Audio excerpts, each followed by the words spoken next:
una mesa de trabajo por el rescate financiero de la Universidad de Antioquia, crisis financiera que se ha venido agravando y que tiene en riesgo programas, estudiantes y profesores. Claro, Néstor, la crisis financiera de las universidades públicas en Colombia no es solo de la Universidad de Antioquia. El último cálculo que tenía el Ministerio de Educación cuando planteaba la reforma que está en el Congreso y que todavía pues no tiene un claro camino, decía que en esas universidades el cálculo eran de unas pérdidas acumuladas o de un déficit acumulado de 15 billones de pesos. Y eso le está pasando a la Universidad Nacional, le está pasando a la Universidad del Valle y ahora es la Universidad de Antioquia en Medellín la que levanta la mano porque dice se necesitan 350.000 millones de pesos, que son esos déficits acumulados por años. Sí, señor rector de la Universidad de Antioquia, John Jairo Arboleda. Rector, buenos días.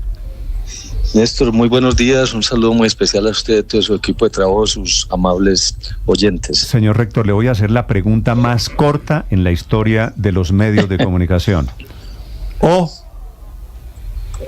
Si no hay 350.000 millones de pesos, ¿qué pasa? Estaríamos en grandes problemas para funcionar. Una respuesta también corta. Sí, pero amplíemela un poquito, doctor. Es que me contagió. No, yo le pregunto, pero es decir, ¿la crisis puede tocar a los estudiantes de la Universidad de Antioquia? Yo creo que nosotros estamos en una situación, como bien lo decían en la presentación, que es producto de un desfinanciación a lo largo de 32 años. Este es el momento en el cual se cruzan pues todas las líneas de crecimiento institucional en cabeza de las universidades públicas del país y de esa falta de financiación adecuada para precisamente soportar ese crecimiento. Y entonces este es un buen punto de coyuntura porque nos obliga primero a nosotros a repensarnos. Nosotros vamos a seguir con estos ritmos de crecimiento como instituciones de educación superior pública del país, o nosotros vamos a tratar de tener y convencer a los gobiernos nacionales, departamentales y locales de la necesidad de solventar, de financiar adecuadamente nuestras instituciones para poder seguir respondiendo a todos esos retos. Néstor, es que hace 30 años no existía ninguna universidad que tuviera presencia en los territorios alejados de los centros poblados. Hoy casi todas tenemos ese proceso y para ello no hemos recibido recursos. Hace 30 años la Universidad de Antioquia tenía 17.000 estudiantes, hoy tenemos 38.000 de pregrado nomás. Así es que eso es un asunto importante y siempre en estas crisis lo bueno de las crisis es que nos obligan a hacer un alto en el camino, a pensar y por supuesto después a decidir. Sí, pero rector, vamos a la práctica. Si no aparecen los 350.000 millones de pesos que necesitan ustedes en la Universidad de Antioquia, ¿qué va a pasar? ¿El recorte es por dónde? ¿Serán menos estudiantes que puedan recibir en un semestre? ¿Van a quitar algunas carreras o cursos? ¿Cerrarán sedes en las regiones? ¿Por dónde sería un recorte si no aparece la plata? Mire, nosotros tenemos, primero una aclaración, 350.000 millones de pesos es la de financiación acumulada a lo largo de estos 30 años. Nosotros para cerrar este año y tener garantizado la actuación en el año siguiente, necesitamos 136.000, estábamos en 144.000 millones de pesos y hemos venido trabajando en términos de ingresos, aumentar ingresos o disminuir gastos.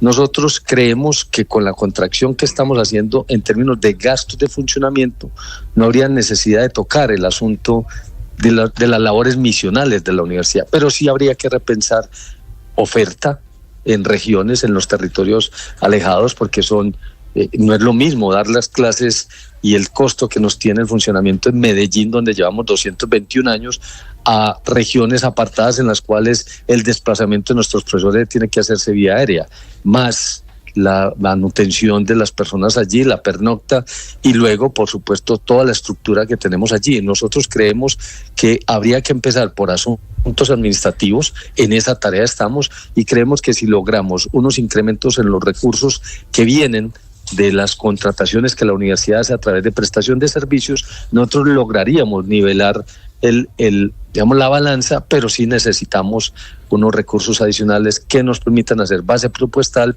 y garantizar el futuro. Entendido eso, rector, ¿de dónde debe salir la plata? Esta es una responsabilidad del gobierno nacional en el presupuesto general de la nación que deberá emitirse por decreto, es una responsabilidad de las gobernaciones, en el caso de ustedes de la de Antioquia. ¿De dónde deben salir por lo menos los 140.000 de esos que habla para el funcionamiento mínimo del año entrante? Nosotros estamos absolutamente convencidos que esto es una responsabilidad del Estado. De hecho, nosotros somos conocidos como universidades estatales y en esa confluencia de recursos para el funcionamiento deben participar el gobierno nacional, que lo hace y lo hace, digamos, con la inmensa mayoría de recursos en términos porcentuales, el departamento como está establecido en la ley, y por eso la importancia de la invitación y presencia del señor alcalde, porque venimos trabajando. Es que nosotros creemos que los municipios, las localidades, los gobiernos que representan el Estado en las instancias locales deben participar también con recursos de base presupuestal que garanticen la prestación del servicio. Les doy un dato: de los 38.000 estudiantes que tiene matriculado la Universidad de Antioquia en todo el territorio antioqueño, el 54% son de Medellín. Eso significa un poco más de 18.000 estudiantes, más la presencia en Medellín durante 200 años, porque apenas hace 28 nos decidimos ir a los territorios. O sea que creemos que hay también una deuda histórica de los gobiernos locales que no están en Ley 30. Está el gobierno departamental y el gobierno nacional para las universidades del orden territorial, que somos las que normalmente tenemos el nombre del departamento, pero creemos que también debe haber un compromiso, y en esa tarea estamos, del gobierno municipal. Y los recursos propios, rector, ¿no hay de dónde sacar ahí alguna platica? Porque son entidades sin ánimo de lucro, pero tampoco con ánimo de pérdida, sí. Por supuesto, y ese no crea, ese ha sido un debate muy largo, muy grande en las universidades públicas, pero mire lo que hemos hecho a lo largo de estos 30 años. Cuando empezó la Ley 30 en el año 1992, los recursos que transfería el Estado en cabeza del gobierno nacional y el gobierno departamental cubrían el 90% de los gastos de funcionamiento, 90%. Hoy, 32 años después, esos mismos recursos cubren el 76%. Así es que hay un hueco enorme de desfinanciación que nosotros, a través precisamente de las actividades y los servicios, lo que llamamos recursos propios, lo hemos venido cubriendo. Pero eso tiene límites y es precisamente la coyuntura en la que estamos, porque el balance, por muchas tareas que hacemos, y eso se conjuga también con situaciones digamos, del contexto que se mueve. Cada vez que hay un cambio de gobierno se baja enormemente la contratación, porque hay que esperar que el nuevo gobierno nombre secretarios y se le apruebe el plan de desarrollo para empezar la ejecución de recursos, y ahí se nos cae la contratación, y todo eso se conjuga precisamente, incluyendo la pospandemia. Todavía tenemos afectaciones grandes en la pospandemia porque los ingresos por esa situación se nos cayeron casi a cero.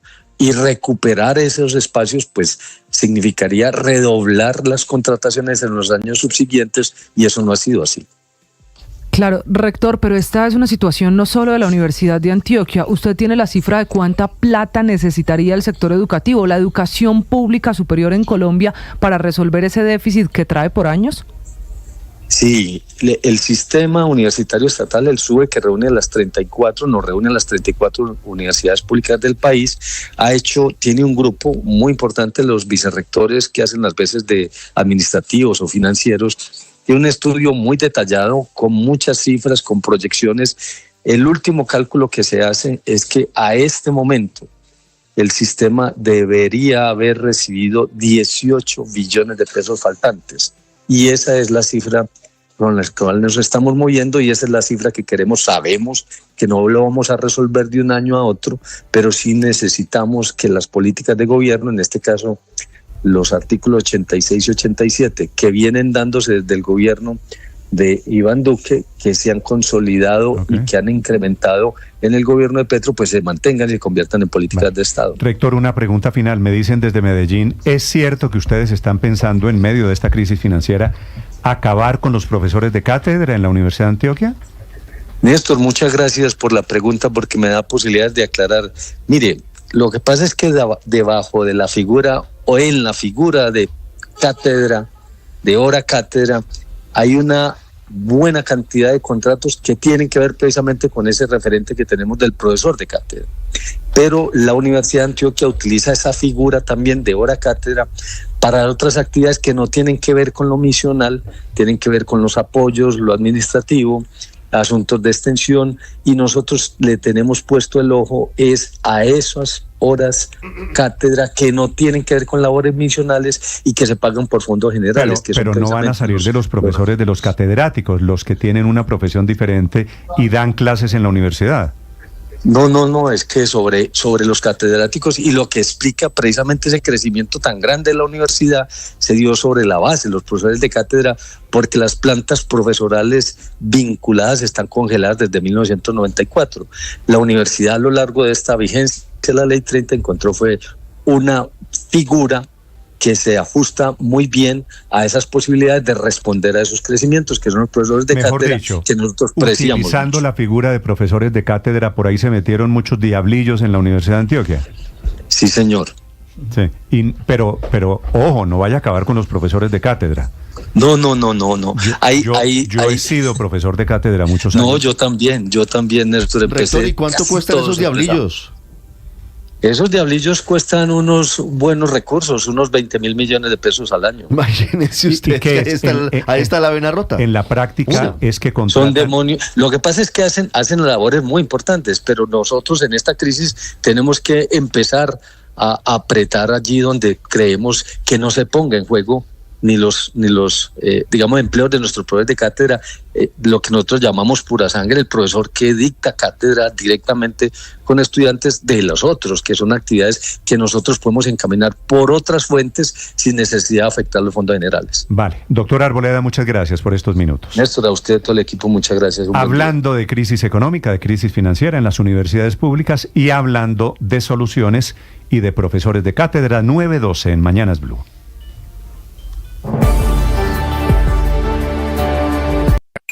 Escanea este código y suscríbete a nuestro canal de YouTube, @Blue Radio Co. Y disfruta y participa de la programación de Blue Radio. Blue Radio, le ponemos cara a la radio. Blue Radio, la alternativa. Que podría ser la estrella en ascenso. Por otro lado, saludarlos, aquí estamos desde Mañanas Blue, enseguida.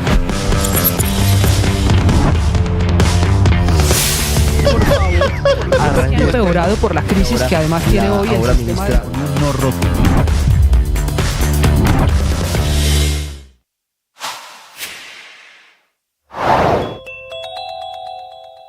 En lo que parecería un cambio de postura del gobierno colombiano sobre la situación electoral en Venezuela, el presidente Gustavo Petro advirtió que si no hay presentación de las actas, no habrá reconocimiento de los resultados que dan como ganadora a Nicolás Maduro. Ahora estamos más bien entrampados en lo que sigue, porque ante ese hecho tienes una oposición que se siente gobierno, pero no está en el gobierno, y un gobierno que no dejó ver las actas, como usted bien dice, que no puede legitimar las elecciones, por tanto, pero que está en el gobierno.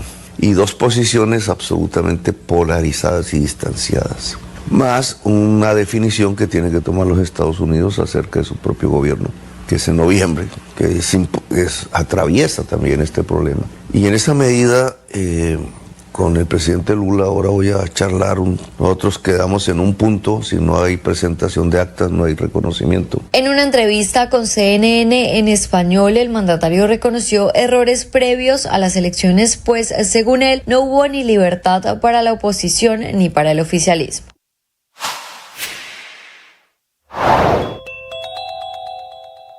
Desde julio de este año han disminuido las lluvias y con ellas los aportes de ríos, quebradas, embalses y represas, a tal punto que entre agosto y septiembre se han presentado los niveles más bajos en los últimos 40 años en los embalses. Esto a pesar de todas esas previsiones que apuntaban a una rápida transición hacia el fenómeno de la Niña en la segunda mitad del año, lo que refleja hoy una incertidumbre climática que está afectando no solo el agua disponible, disponible, sino el consumo y la generación de energía. Eso es lo que concluye un nuevo reporte de XM, el operador del sistema energético colombiano, que dice que aunque no hay riesgo inminente en el suministro de energía eléctrica en el corto plazo, es esencial monitorear diariamente las principales variables y encontrar alternativas, porque si no llueve ni siquiera terminando el año, será mucho más difícil que esos embalses lleguen al 70% o más, que es la meta con la que se debería terminar 2024 para garantizar la generación de energía y el abastecimiento de agua empezando 2025.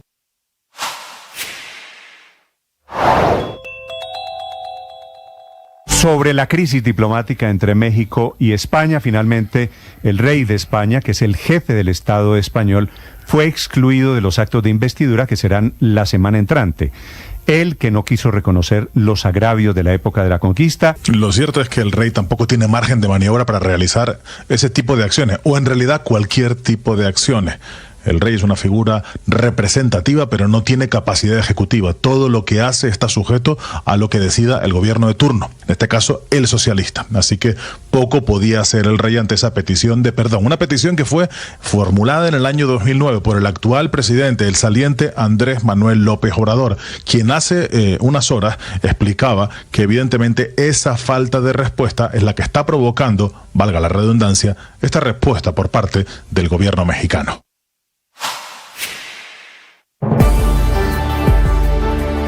Estás escuchando Blue Radio y bluradio.com.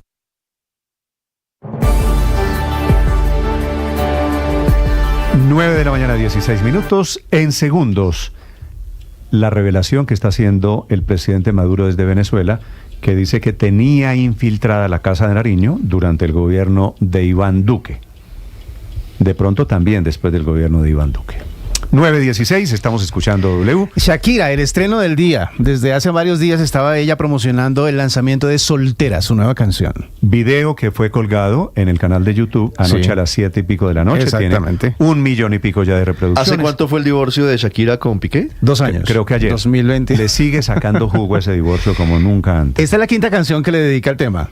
Porque pues obviamente al principio habla de soltera, pero al final termina dándole un mensaje bastante directo al señor ese, no va a repetir la palabra, al señor ese para que le duela cuando la vea soltera, eso dice la letra. Y pues durante todos estos días hemos visto a Shakira rodeada de muchas amigas como Lele Pons, como Dana Paola, como Nati Natasha, como Anita. ¿Cuál es la que tiene vitiligo ahí, padre? No sé. Se llama, ahí no aparece en esa imagen que estamos viendo en el canal de YouTube, pero sí aparece en los videos que ella ha posteado promocionando la canción. Se llama Winnie Harlow, es una modelo canadiense que desde los 4 años se diagnosticó con vitiligo y pues durante muchísimo tiempo trató de tapar las manchas de su piel. Y está bien, esto se llama inclusión musical, exactamente, ¿no? Y desde hace muchísimo tiempo, Naomi Campbell, por ejemplo, ha sido una, y Tyra Banks han sido muchas de las modelos que han querido mostrar que hay muchas personas que son muy bellas pero que tienen ese problema en la piel y que eso no es ningún motivo de rechazo. Que siguen siendo bellas con vitiligo o sin vitiligo. Exactamente. Entonces ella la acompaña en varios de los videos en donde lanza la canción. Aparece por ejemplo en un yate en donde están bailando. Esa fue la que vi. Y ahí aparece también la ella. Canción es baila buena. muy bien. ¿Es buena, W? La canción es muy buena además porque se mete ahora con otro género, ¿no? Pero dígame, ¿es buena sin pensar que Shakira? Porque nosotros apenas Shakira la queremos Shakira mucho. Siempre hace buenas canciones. No. La canción es buena. O sea, para mi concepto Shakira, la canción es buena. Padre, como todos, tiene canciones unas buenas, unas regulares, unas malas. No, hombre. No, eso es una herejía. Unas canciones para el mundo shakirístico, eso es una herejía. Cuando quiso hacer ese cuento de que porque es Shakira, toda la música de Shakira es buena, me da pena. Hay unas canciones una de que Shakira otra que son frondias. Hay una que otra que sí se fue como de lado. Pero esta canción se mete en un ritmo, en un nuevo género, en algo que está impactando en el mundo que se llama Afrobeats, que es utilizar muchos beats de africanos que únicamente pues se oían en esos países y que ya están tomándose el mundo gracias a la globalización y ella ya está incursionando en el tema de los Afrobeats. A mí me suena algo así como terapia, como eso que como tenemos antillano. en la ¿te acuerdas de la terapia? Como antillano. Eso. Soca. Exactamente. Soca, esa cosa. Pues es que el todo divorcio eso viene de allá y empieza a pegarse. Soca. Soca. El divorcio le ha sentado divinamente a Shakira, debo decirlo. Divina. La chiquera es más jugosa, ella está más linda. Y la canción está buenísima. Van 5 canciones dedicadas a ese sentimiento. Con eso solo pagó lo de la... A ese señor. Lo de la hacienda. Señor. Solo pagó lo de la hacienda, nada más. Shakira es colombiana. Eso quiere decir que todos odiamos a Piqué, ¿no? Fue muy mal jugador. Digamos que no nos gustó nada. Hay noticias sobre Shakira. Ojo, se está anunciando la gira de conciertos. Ahí está Néstor, mire. Ahí aparece en la foto de... la segunda. No, pero es que no es un poquito de vitiligo. No, es... Yo pensé que era maquillaje. No, es que eso es vitiligo en serio. Sí. Winnie Harlow se llama, es canadiense. Sí, bueno, está bien la inclusión.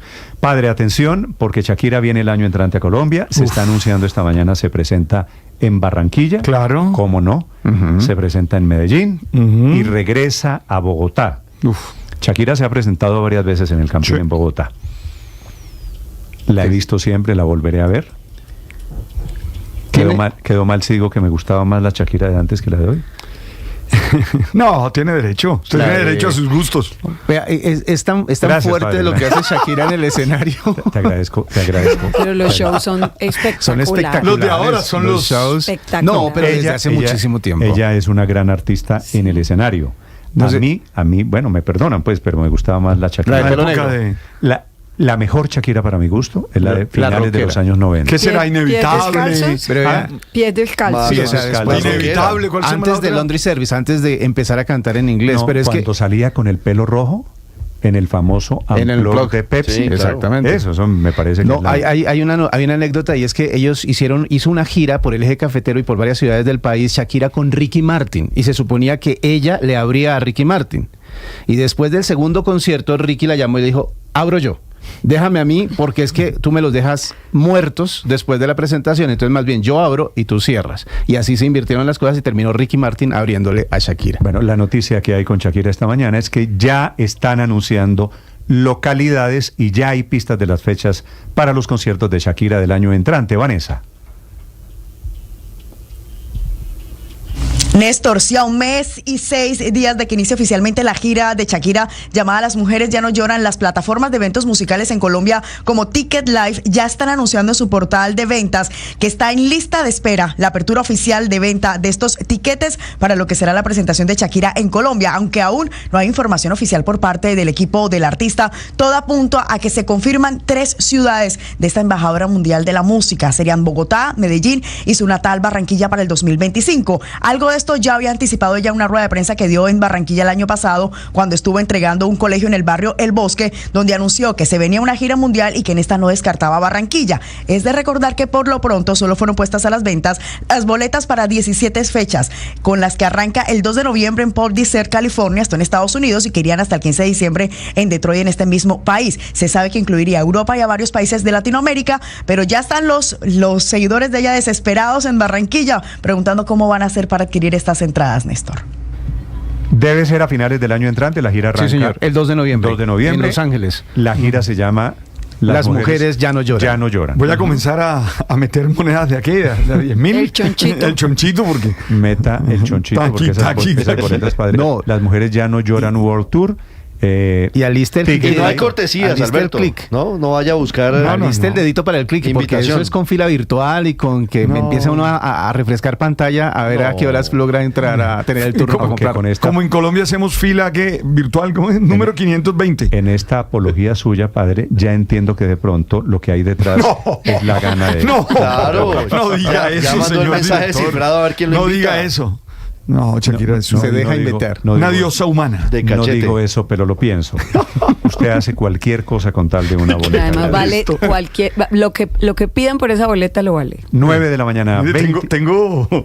No, yo estoy de acuerdo. Se juntó. Shakira es un espectáculo a nivel mundial. No, es espectacular. El año entrante W tenemos a Shakira, que tenemos que artistas de talla internacional. De talla internacional, nada más al Stereo Picnic viene Justin Timberlake, que es una de las giras más fuertes. Estaban rumorando Coldplay, que también estaría visitándonos.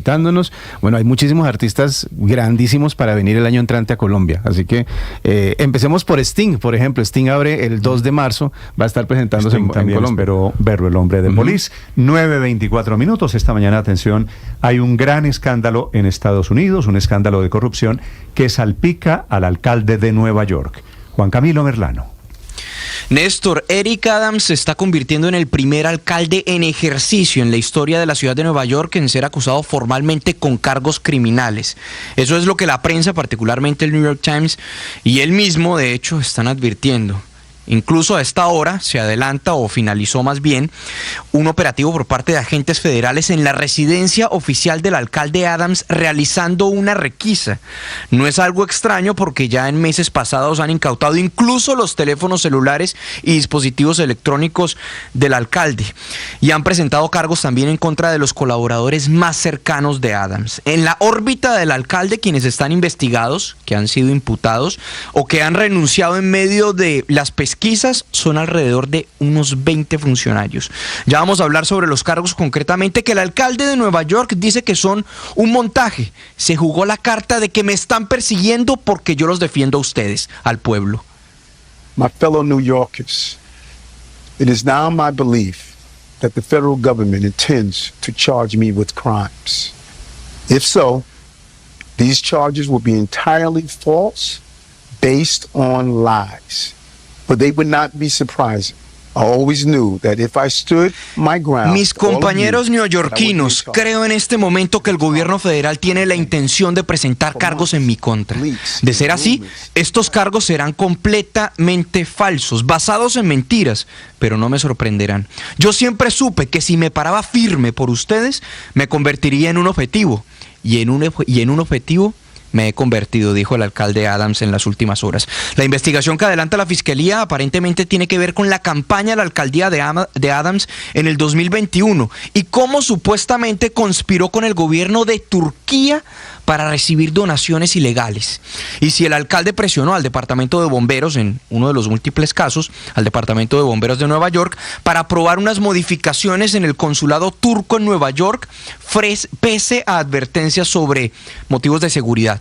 Pero los fiscales también han buscado información recientemente sobre al menos otros 5 países: Israel, China, Qatar, Corea del Sur y Uzbekistán, y que hace parte de una investigación también en la que se incautaron, ya decíamos, los dispositivos electrónicos del alcalde Adams, así como también de requisas en residencias de quienes financiaron su campaña. ¿Qué sigue para Nueva York una vez se revelen los cargos? No se puede votar una revocatoria y Adams no está obligado a renunciar, pero la gobernadora del estado, también demócrata, porque Eric Adams es demócrata, Katie Hochul es la gobernadora, tiene el poder de remover al alcalde Eric Adams. Habrá que esperar, está por verse. Se espera que en las próximas horas la Fiscalía revele y diga los detalles de estos cargos en contra del actual alcalde de Nueva York, Eric Adams, quien en Colombia lo conocemos. Él estuvo, de hecho, hace algunos meses en Colombia y recordemos que adelanta cooperación, particularmente a través de la Policía Metropolitana de Nueva York con Cali a propósito de la realización de la COP16. Néstor.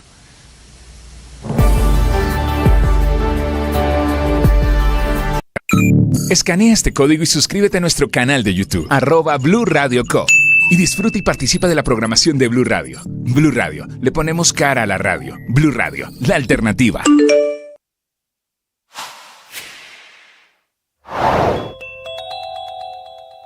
Van a analizar los fallos de las Cortes contra las reformas del gobierno en esta cumbre de justicia que se lleva a cabo en la ciudad de Manizales. A esto contestó el presidente de la Corte Constitucional, José Fernando Reyes. Ese ha sido un tema siempre difícil en el derecho constitucional.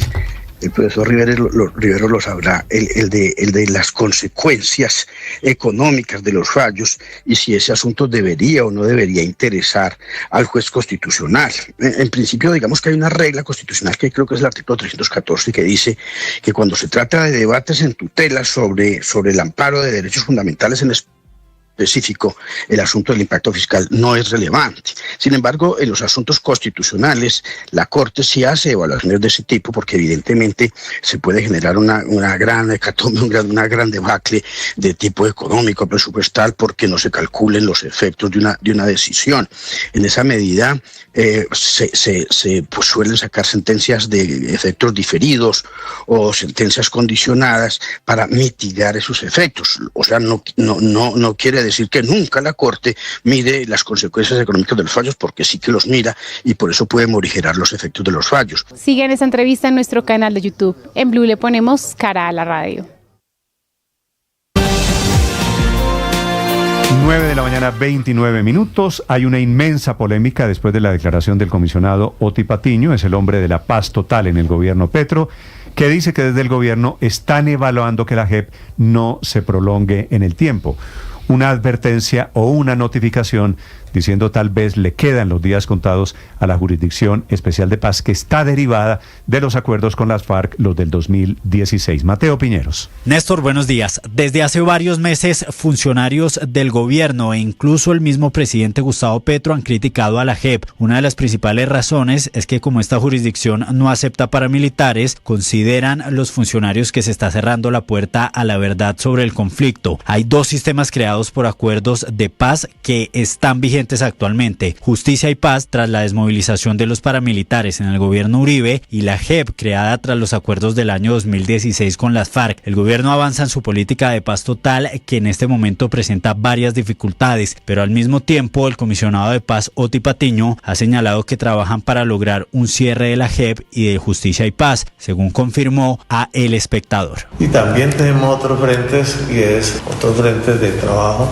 que es el cierre del proceso de Justicia y Paz, o sea, no tenemos un cierre satisfactorio, el mismo cierre de la JEP, que también es muy importante, y que de todas maneras en ese cierre se puedan acoger personas o otras entidades, incluso puede ser propicio para una organización como el ELN. Néstor, es importante recordar que cuando se creó la JEP quedó estipulado que sería un tribunal que investigaría el conflicto armado y que tendría un término de 10 años, contados a partir de la entrada efectiva en funcionamiento de la totalidad de salas y secciones. Pero además esta jurisdicción podría tener 5 años más para terminar de cerrar procesos. Es por eso que desde la Corporación Excelencia en la Justicia le recordaron en un comunicado al comisionado de paz que el cierre de la jurisdicción ya está definido y por eso cualquier intento de modificación iría en contra de la Constitución política. El periodo de funcionamiento de la JEP está debidamente establecido y no puede pretenderse afectar o menoscabar ninguna de las funciones constitucionales y legales que le han sido conferidas y que, con propiedad, viene ejerciendo. Desde el gobierno también han insistido en que se necesita un solo tribunal de cierre al que comparezcan todos los actores que tuvieron responsabilidad en el conflicto, una idea que ha sido apoyada por exparamilitares como Salvatore Mancuso y por el Partido Comunes, creado por integrantes de la extinta guerrilla de las FARC. Sin embargo, es una propuesta que también ha generado polémica y rechazo por parte de otros sectores, pues consideran que esta idea busca afectar el funcionamiento de la JEP e incluso los derechos de las víctimas. Mateo Piñeros, Blue Radio. Mateo, gracias. 8:32. Ricardo, si el gobierno está pensando no prorrogar la JEP, a la JEP le quedarían ¿cuántos años de vida? Si hacemos cuentas de que entró a funcionar en el 2018 plenamente, máximo podría estar funcionando, máximo digo, pero... Serían 10 años, prorrogables 10, otros 5, más otros 5. 2038. Hoy, 9 de la mañana, 32 minutos. A mano alzada son esas cuentas. Doctor Vidal es el presidente de la JEP. Magistrado Vidal, buenos días. Buenos días, Néstor. Muchas gracias por su invitación. Me ayuda con la cuenta aquí que le estoy pidiendo a Ricardo Ospina. Doctor Vidal, ¿hasta cuándo debería en la práctica existir la JEP en Colombia? Mire, los acuerdos de paz que están vertidos en la Constitución establecen que la JEP tiene una duración limitada, una estricta temporalidad, que es de 15 años, que tienen una prórroga posible de 5 años con el objeto específico de hacer cumplimiento de las sentencias. Pero la definición de la temporalidad de la JEP es perfectamente clara y en eso además nosotros hemos sido muy específicos con el gobierno. La JEP no ha solicitado de manera alguna una prórroga y al contrario hemos realizado un proceso de planeación muy delicado en el que nos comprometemos a cumplir con nuestras obligaciones y competencias en el plazo determinado. ¿Y qué pasaría, doctor Vidal, en caso de que se cumpla la notificación del comisionado Patiño que la JEP no va a ser prolongada entonces? Mire, resulta para nosotros incomprensible la anotación del comisionado de paz, dado que nosotros somos los principales defensores de la estricta temporalidad de la jurisdicción y tenemos una clara conciencia de ello. Lo que prende las alarmas es la propuesta que insinúa el comisionado de eventualmente un cierre de la jurisdicción o una modificación de las normas constitucionales que nos rigen. Doctor Vidal, el comisionado dice, por ejemplo, y quiero que usted nos explique sobre esto, que uno de los motivos que llevan al gobierno a pensar en el cierre de la JEP, porque obviamente esa es la propuesta que hace en esta entrevista con El Espectador, Oti Patiño, dice lo siguiente, dice que la JEP no se ha concentrado en los máximos responsables de los crímenes más graves en el conflicto armado, sino que la JEP empezó, y lo cito textual, empezó más bien a bajar a los bloques, a los frentes, y de ahí para abajo, pues hasta supongo que a las bases mismas de las FARC, y eso ha generado una inseguridad jurídica que molesta mucho a los firmantes de paz. Esa es la misma teoría del exministro Yesid Reyes, por ejemplo. ¿Eso está pasando con la JEP?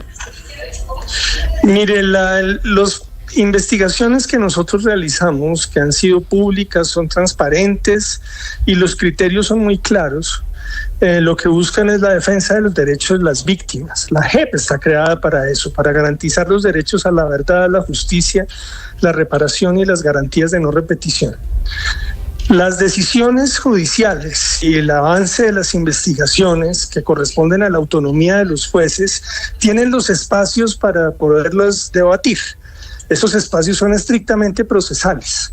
Y a nosotros nos preocupa mucho que las discusiones que son procesales, que tienen sus instancias para debatirlas, se lleven al público como si fueran un defecto estructural de la JEP, cuando al contrario de lo que se trata es del cumplimiento estricto de nuestras obligaciones.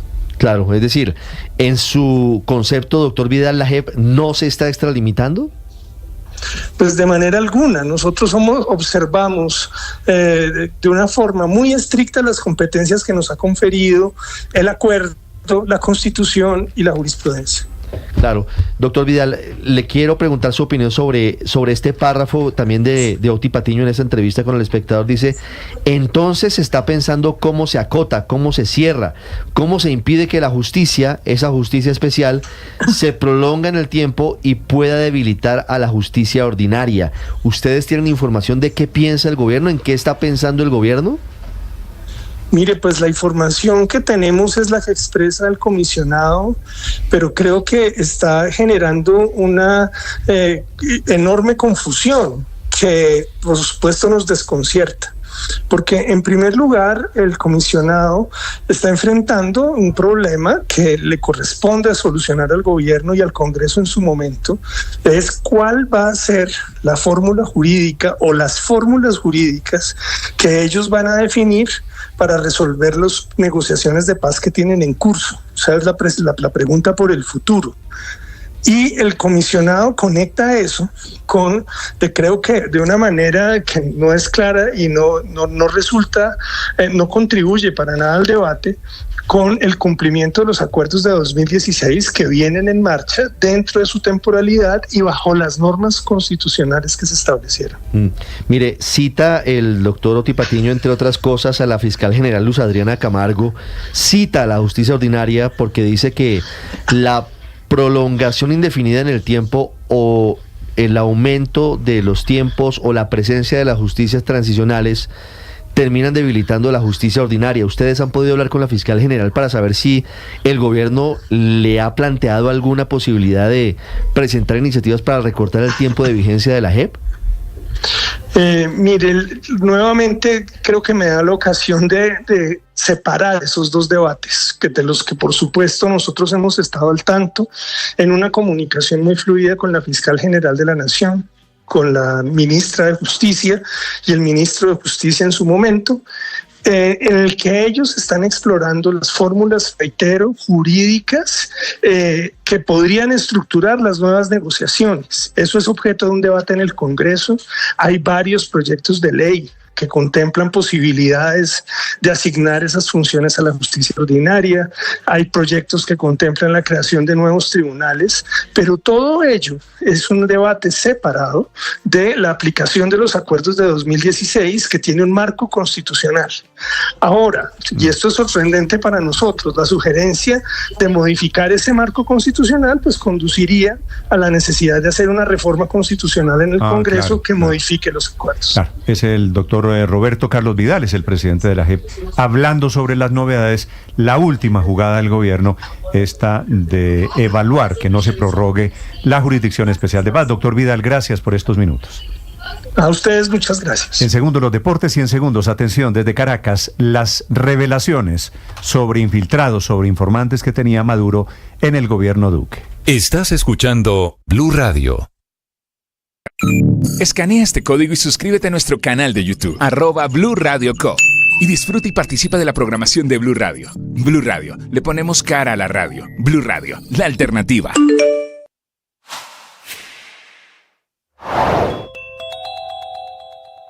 $30 menos de precio en la acción de Ecopetrol para finales del año entrante. Devastador pronóstico del banco estadounidense JP Morgan, que ocasionó todo un terremoto ayer en los títulos valores de la empresa, perdiendo casi 6% en la bolsa de Nueva York y cerca de 5% en la Bolsa de Colombia, mínimos que no se veían desde la pandemia y acumulando una pérdida del 50% desde que ganó Gustavo Petro la segunda vuelta en el año 2022, junio del 2022. Una reacción del mercado durísima. 9:40 a esta hora la información deportiva con TSC en Mañanas Blue. Oh, she finds it with a delicious angle. Así cerró Camila Osorio su victoria hoy en el Abierto de China. La tenista colombiana abrió el WTA 1000 en Beijing con un contundente triunfo en 3 sets con parciales 1-6, 6-3 y 6-3 tras 1 hora y 56 minutos de juego frente a la australiana Ajla Tomljanovic. Cami perdió el primer set y luego encarriló un juego poderoso para asegurar la victoria en la cancha central del complejo tenístico de Pekín. Ahora la raqueta número 56 del ranking mundial se medirá a la estadounidense Amanda Anisimova, actual 33 del mundo. De ataque do Inter, pelo lado esquerdo, cruzamento do Bernabé para a área, o toque de cabeça do Borré! ¡Gol! Y de China nos trasladamos a Brasil, donde el delantero colombiano Rafael Santos Borré volvió a marcar gol con el Internacional de Porto Alegre. Borré anotó en el minuto 13 con un tremendo cabezazo el 1-0 frente al Red Bull Bragantino por el Brasileirao. Su sexto gol en 14 partidos de lo que va de esta temporada. Al final Inter empató 2-2 con Bragantino y se mantiene octavo con 42 puntos en zona de Copa Sudamericana. Se viene Mosquera, a los altos Lozada. Va Mosquera, maga, remate desviado, se ha clasificado Lanús. A propósito de la Sudamericana, este cobro fallado por Mosquera dejó afuera al Independiente Medellín de la Copa. El duelo por un cupo a la semifinal del torneo llegó a la serie de cobros desde el punto penal tras el empate 0-0 en Argentina y el 1-1 en Medellín. La sensación tras la derrota del técnico del poderoso Alejandro Restrepo. Estamos muy dolidos porque queríamos hacer historia, queríamos clasificar, el vestuario está muy caído, creo que los muchachos lo entregaron todo en el segundo tiempo, se vio, hubo pundonor, hubo ganas, se buscó hasta el final, tuvimos 1 o 2 muy claras también después del empate, enfrentamos a un gran rival y creo que las evaluaciones, ahora ya el momento... Y de la Copa Sudamericana a la final de la Champions Cup en Estados Unidos. Is it in the back of the mind of Malagón? What's the choice from Cucho tonight? Placement? Again, Malagón not far away. Pese al acierto del colombiano Cucho Hernández en su cobro, el Columbus Crew perdió el título de la Copa de Campeones frente al América de México. El juego terminó empatado 1-1 en tiempo regular y en la definición el equipo mexicano ganó 5-4. El América, con el también colombiano Cristian Borja, alcanza así para México su tercera corona de la Champions Cup. Pausa y hablamos del hincha que se va a la cárcel por racista y mucho más.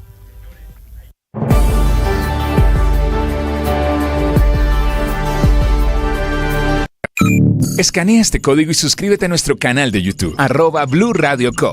Y disfruta y participa de la programación de Blue Radio. Blue Radio, le ponemos cara a la radio. Blue Radio, la alternativa.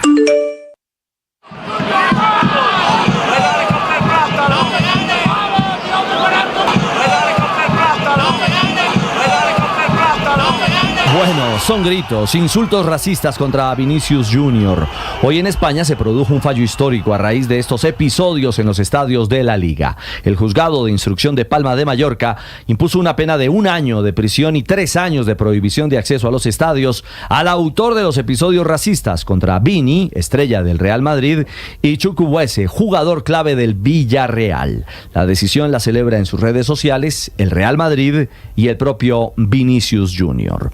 Y también en España causó revuelo la declaración del técnico del Girona, Michel, sobre el colombiano Yasser Asprilla tras el empate 0-0 ante el Rayo Vallecano. Escuchen la pregunta.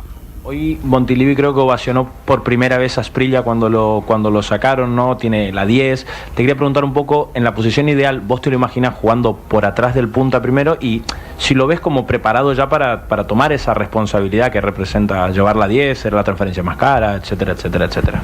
Sabes que cuando chico joven, con mucho talento, cuando le dimos el 10, digo, nos hemos equivocado, por esto.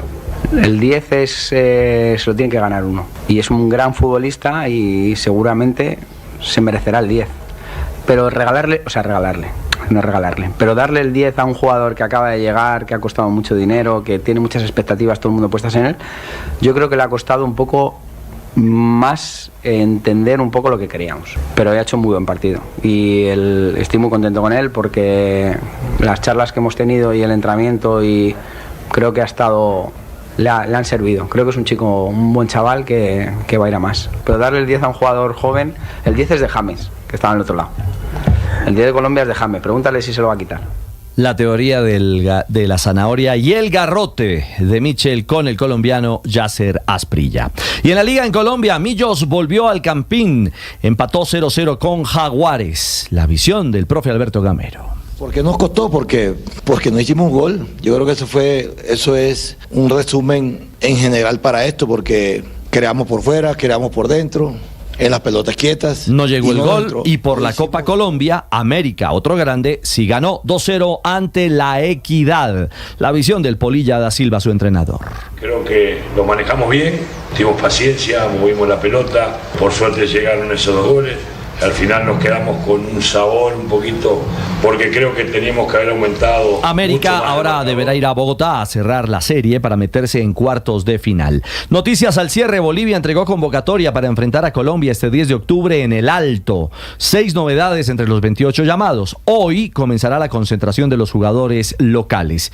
Y Colombia confirmó 2 partidos amistosos de la selección femenina de mayores. El rival será Brasil este 26 y 29 de octubre en la ciudad de Cariaca, en Espíritu Santo, en suelo brasileño.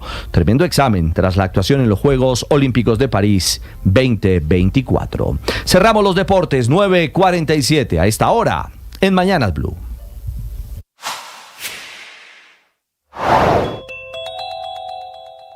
El ministro de Hacienda, Ricardo Bonilla, ha descartado una renegociación de la deuda que tiene Colombia con el Fondo Monetario Internacional, tema que es el motivo de la batalla en Twitter del presidente Gustavo Petro. El ministro Bonilla está en Nueva York, dijo desde allí que ya se han pagado 3 de las 8 cuotas y que se van a seguir pagando por fortuna para alejar un poquito el fantasma del impago, del default, que sería el peor de los escenarios económicos para Colombia. La experiencia espiritual es la oportunidad de llenar el corazón de esperanza, no como una emoción vacía, no como una emoción simplemente empujada por el deseo, sino una emoción causada por la certeza de que estamos en las manos de Dios, de que podemos trascender, de que le encontramos sentido a la vida. Por eso ten una rutina espiritual, unas prácticas espirituales que te ayuden a vivir esa esperanza. En mi caso, el oracional El Man está vivo, así me lo permite. Y lo hago todos los días, con disciplina, porque siento que mi corazón se llena de fuerza para vivir.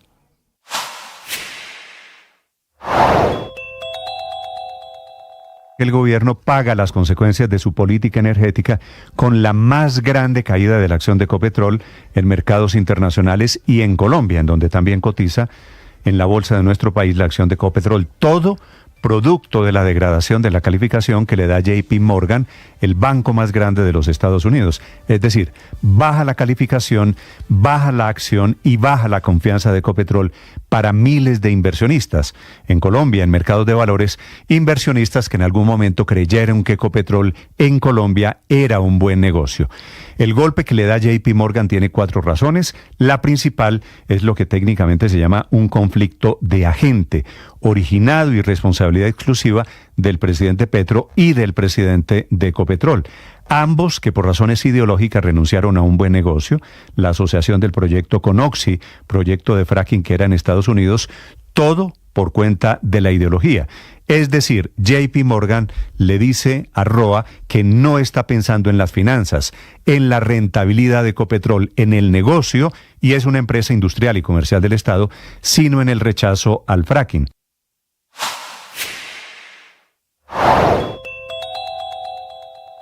Encienden la alarma por el tema del recorte presupuestal también los gobernadores ante la expedición del presupuesto general de la Nación que vendrá para el año entrante vía decreto.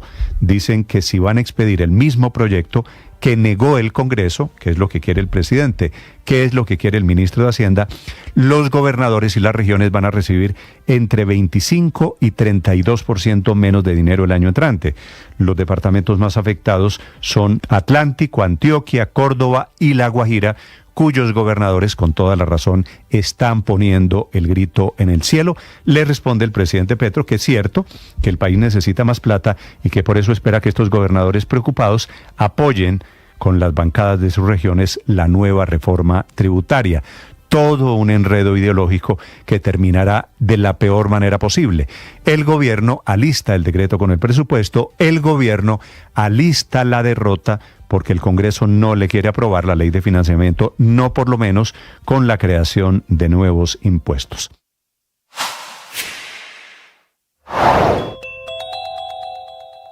La intempestiva salida de Dagoberto Quiroga de la Superintendencia de Servicios Públicos se produce en medio de polémicas, de denuncias sobre posibles irregularidades y también cuando el país afronta un momento difícil frente a la posible escasez de energía eléctrica por el bajo nivel de los embalses y las dificultades financieras de algunas empresas distribuidoras. Si acaba de llegar a Blue Radio, esto es lo que está pasando y lo que se ha perdido. Desplazados a sus casas y que se les dé vivienda. Netanyahu quiere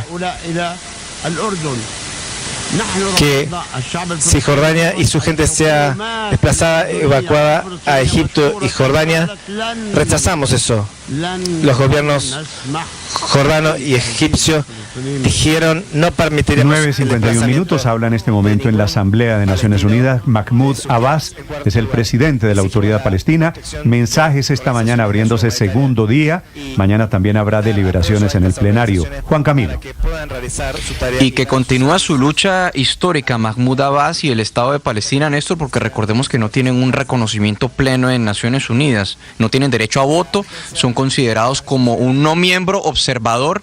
Digamos que en el 2012 ya se había hecho un avance al pasar de ser una entidad a ser un no miembro y pero todavía hace falta ese reconocimiento concreto de Estado, que de hecho es una de las posiciones también de los Estados Unidos y de muchos países en el mundo, la solución de dos estados, tanto el reconocimiento a Israel como el reconocimiento a Palestina. Hizo un llamado a aplicar las leyes del derecho internacional, le agradeció al pueblo estadounidense que está marchando, dice, en las calles, condenando el genocidio en Gaza, y allí lo que estaba condenando también es cómo Netanyahu busca tomarse o desplazar al pueblo palestino en Cisjordania y condenando lo que ha sido los ataques, el genocidio, como él lo califica, en la Franja de Gaza. Escuchemos otro fragmento de lo que dice hasta ahora Mahmoud Abbas. The Rafah international border between Egypt and Palestine as part of a comprehensive plan.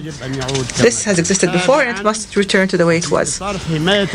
Seventh, and within the context of Hablan todos en su lengua original, habla en árabe el señor Mahmoud Abbas. 9:53 minutos, no fue a la Asamblea de Naciones Unidas Nicolás Maduro, que sin embargo desde Caracas está revelando que tenía informantes y una manera de decir infiltrados en la época del gobierno Duque, cuando más se lo ha combatido. Desde Venezuela, Santiago Martínez.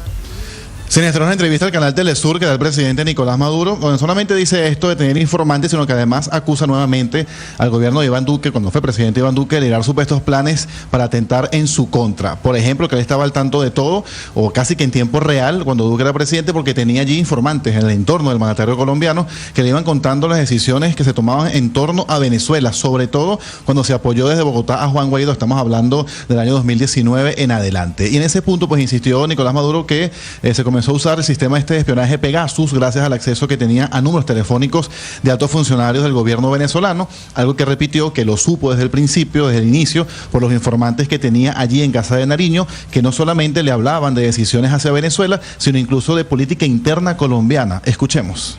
Detrás del asesinato de los jóvenes que se llamaban de la primera línea, tanto en Cali, Medellín, en Bogotá, estuvo Iván Duque. Sé lo que te digo, porque nosotros sabíamos muchas de las cosas que pasaban en el Palacio de Nariño, gracias a que había gente allí honorable que estaba en contra de esos crímenes. Él estuvo detrás de todos esos crímenes.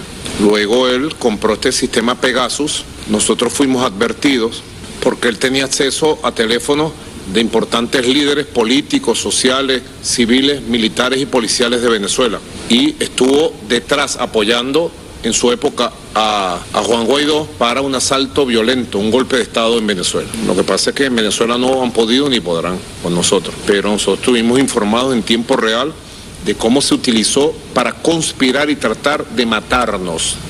Iván Duque estaba detrás de los planes para intentar matar a importantes dirigentes políticos, sociales, militares de la Revolución Bolivariana. Y en especial una persecución contra mi persona, una obsesión, un hombre que vive de obsesiones, es un tipo muy asesino, muy criminal y vive de obsesiones. Maduro dijo incluso que ese espionaje logrado con el sistema Pegasus, el mismo gobierno de Duque lo filtraba luego a los medios y a periodistas, y no solo en temas de Venezuela, sino sobre otros países de la región, y que actualmente sigue siendo utilizado para tratar de derrocar al presidente Gustavo Petro y de manera simultánea hacerle daño a Venezuela. Néstor. Como mete Pegasus ahora, le responde de inmediato esta mañana el expresidente Duque al dictador Nicolás Maduro. Carolina Otero. Néstor, buenos días. El expresidente Iván Duque ya se pronunció a través de sus redes sociales y aseguró que Maduro y sus acólitos salieron no solamente a atacarlo, sino a acusarlo de golpes de Estado y asesinatos e intercepciones a través de Pegasus. Como siempre, son cobardes y acuden a la infamia y la mentira. Yo las batallas las doy de frente y en público. Da risa cuando él, con sus aliados en Colombia, pagó a las disidencias de las FARC para asesinarme buscando derribar el helicóptero presidencial. Fue lo que dijo a través de su cuenta de X. Para esto también señala el expresidente Iván Duque, Néstor, que no promueve golpes de Estado ni tampoco el aniquilamiento de los adversarios. Afirma que está claro que Maduro quiere articular un montaje que además incluyendo un supuesto plan de él para desestabilizar al gobierno del presidente Gustavo Petro. Además, por último, también añade Néstor, todos los funcionarios les ordené actuar con la Constitución en la mano. Actúo sin miedo porque soy un demócrata que respeta la voluntad popular y obra con apego a la ley. Esto último, Néstor, se refiere al tema del denominado estallido social que también mencionó Maduro, que surgió durante su gobierno, donde además Maduro dice que tuvo responsabilidad sobre la muerte de varios jóvenes, recordemos, que habían participado en esto. Estás escuchando Blue Radio. Escanea este código y suscríbete a nuestro canal de YouTube, @Blue Radio Co. Y disfruta y participa de la programación de Blue Radio. Blue Radio, le ponemos cara a la radio. Blue Radio, la alternativa.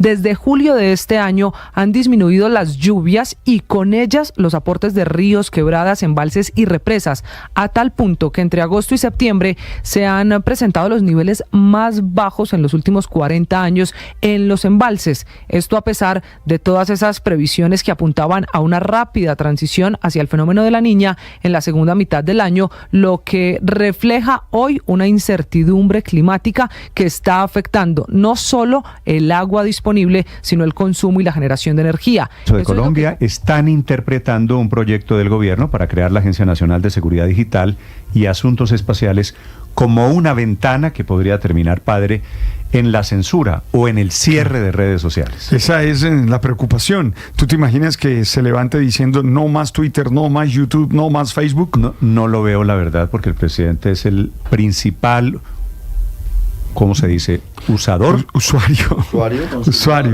consumidor, productor de redes sociales. Así que sería una gran paradoja. No, pero iría en contra de la democracia. Es decir, más allá de lo que sea cerrarle la opinión a otras personas, no está bien. Lo que pasa es que en época de redes sociales, meterse con las redes sociales parece herejía. Camila Carvajal. Sí, señor Néstor, y esta puede ser una nueva polémica la que está creciendo en el Congreso de la República. Le voy a explicar primero qué pretende el proyecto y luego cuál es la polémica. Lo primero que le tengo que contar es que este es un proyecto, se trata del proyecto de ley 023 de 2023 que están promoviendo desde el Pacto Histórico para otorgarle al Gobierno Nacional facultades para intervenir en el ciberespacio. Acuérdese las noticias una y otra vez que hackearon a la Fiscalía, que hackearon una EPS, que hackearon una empresa privada, que hay un ataque cibernético contra alguna entidad pública, que le robaron la cuenta de redes sociales a algún personaje. Pues eso es lo que pretende este proyecto de ley, y es que esa sería la agencia adscrita directamente a la Presidencia de la República para coordinar políticas de seguridad digital y espacial para proteger la infraestructura, pero también esa inteligencia o ese conocimiento que hay en redes sociales, que es además pues un valor que cada vez recibe más ataques. El problema es que en este proyecto de ley que firman entre otros los parlamentarios Alfredo de Luque, Alejandro Torio, María Fernanda Carrascal, Clara López, María del Mar Pizarro, todos del Pacto Histórico, hay un numeral, el 12, que ha llamado mucho la atención y que los críticos dicen que es un proyecto de ley que con el pretexto de ciberseguridad le permitiría al gobierno censurar redes sociales en situaciones que atenten contra la soberanía nacional. Textualmente dice, en un puesto de mando unificado o comité de crisis se puede ordenar el cese de operaciones del ciberespacio ante un ataque que afecte la soberanía nacional y el ecosistema digital y su economía en coordinación con el Ministerio de Defensa. Así que esa es la polémica. Esta es una propuesta, un proyecto